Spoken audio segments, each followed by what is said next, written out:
আসসালামু আলাইকুম। এডুকেশন টিপ চ্যানেলের পক্ষ থেকে আপনাদের সকলকে জানাই অনেক অনেক শুভেচ্ছা ও অভিনন্দন। যারা আমার চ্যানেলের সাথেই আছেন, আশা করি সবাই ভালো আছেন। যারা আমার চ্যানেলটাকে এখনো সাবস্ক্রাইব করেননি, প্লিজ চ্যানেলটাকে সাবস্ক্রাইব করবেন। আজকের ভিডিওতে আমি আলোচনা করব বিপিএটিসি স্কুল অ্যান্ড কলেজের ভর্তি ফর্ম নিয়ে। তো ভর্তি ফর্মটা কিভাবে পূরণ করবেন সেটাই দেখাবো আজকের এই ভিডিওতে। তো চলুন সময় নষ্ট না করে কম্পিউটার স্ক্রিনে চলে যাই।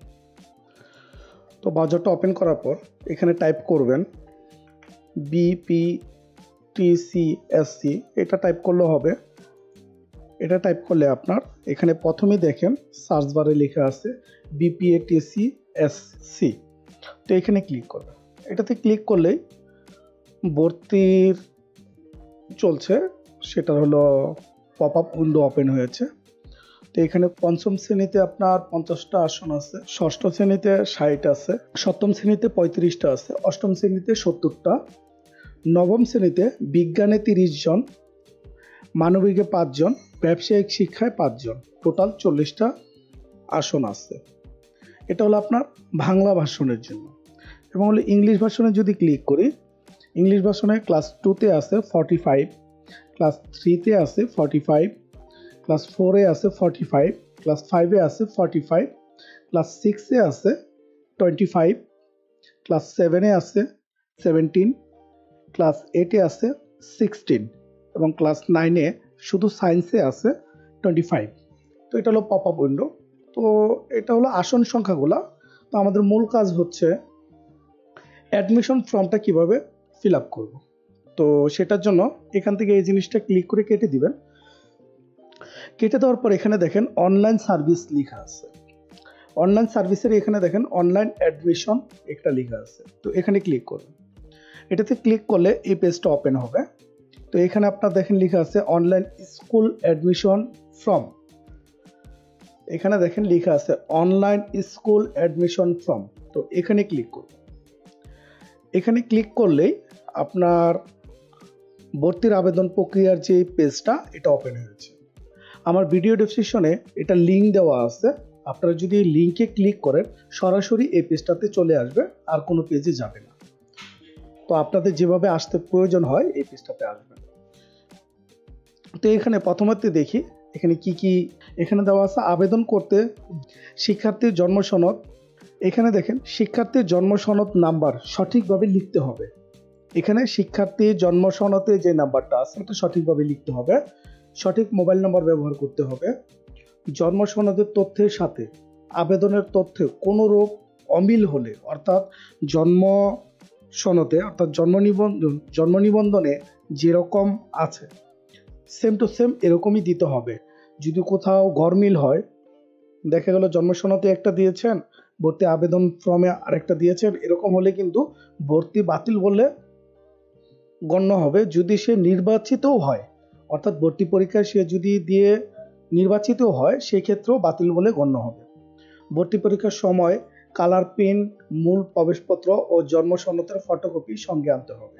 অর্থাৎ আবেদন করার পরে একটা যে অ্যাডমিট কার্ড দিবে সেটাকে কালার প্রিন্ট করতে হবে, সেই সাথে আপনার জন্ম সনদের ফটোকপিটা সাথে নিয়ে আসতে হবে।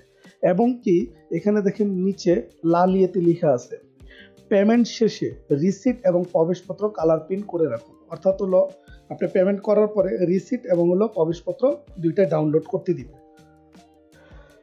জেপিজি ফরম্যাটের ছবি লাগবে এবং হলো 300x300 পিক্সেলের ছবি লাগবে। তো আপনি 300x300 পিক্সেলের ছবিটা কিভাবে করতে হয় সেটা যদি জানা না থাকে, আমার ভিডিও ডেসক্রিপশনে সেটারও ভিডিওর একটা লিঙ্ক দেওয়া আছে, সেখান থেকে আপনি এটা করে নিতে পারবেন। তো চলুন এখন ফর্ম ফিল আপে চলে যাই। তো প্রথমে এখানে দেখেন লেখা আছে অ্যাপ্লাই নাও, এখানে ক্লিক করব। তো অ্যাপ্লাই নাও যখনই ক্লিক করব এই পেজটা ওপেন হবে, যেটা হলো প্রথম ধাপ। এখানে হলো আপনার জন্ম সনদের নাম্বার দিতে বলতেছে। তো এখানে আপনি জন্ম নিবন্ধনের যে নাম্বারটা আছে সেটা দিবেন।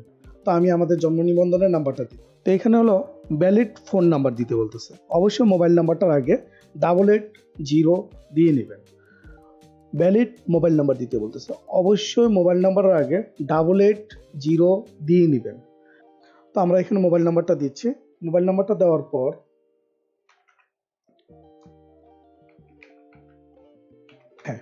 মোবাইল নাম্বারটা দেওয়ার পর এখানে দেখেন লেখা আছে সেন্ড ভেরিফিকেশন কোড। তো আপনি যখনই এটাতে ক্লিক করে দিবেন, এখানে হলো আপনার একটা ওটিপি চলে যাবে আপনার ফোন নাম্বারে।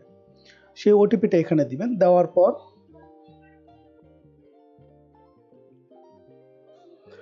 এখন হলো দ্বিতীয় ধাপ। দ্বিতীয় ধাপ এখানে আপনাকে অবশ্যই জন্ম সনদ অনুসারে তথ্য পূরণ করতে বলছে। এখানে স্টুডেন্ট নেমটা দিতে হবে, জন্ম সনদ অনুসারে দিবেন। তো এখানে স্টুডেন্ট নেমটা দিয়ে দিচ্ছি। ফাদার্স নেম, পিতার নামটা দিতে হবে, সেটাও জন্ম সনদ অনুসারে দিতে। মাদার্স নেম, সেটাও আপনার জন্ম সনদে যেভাবে দেওয়া আছে সেভাবে দিবেন। অ্যাড্রেস, আপনার প্রেজেন্ট অ্যাড্রেস যা আছে তাই দিবেন।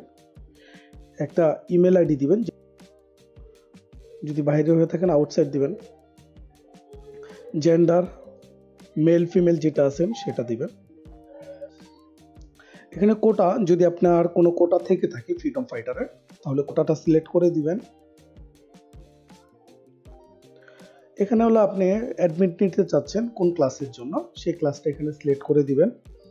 এবং যদি গ্রুপ থেকে থাকে সেই গ্রুপটা সিলেক্ট করে দেবেন।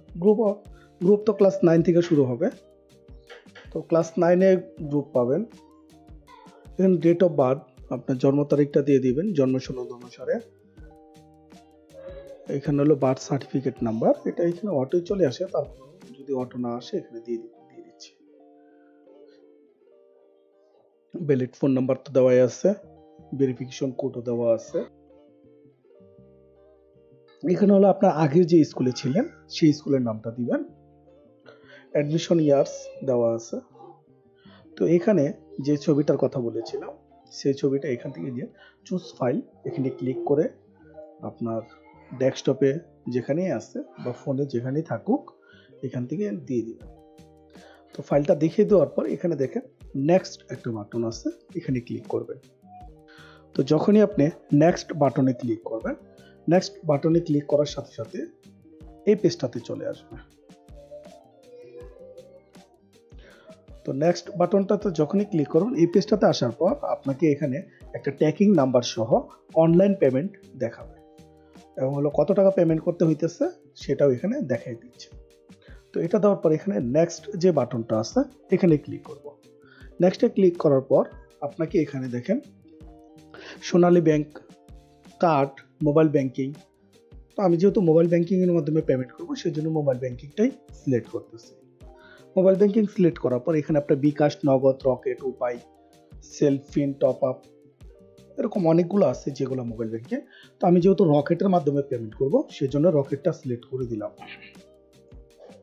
তো রকেটটা সিলেক্ট করে দেওয়ার পর আপনার পেমেন্টের মেথড যেভাবে আছে সেই প্রক্রিয়াটা করতেছি।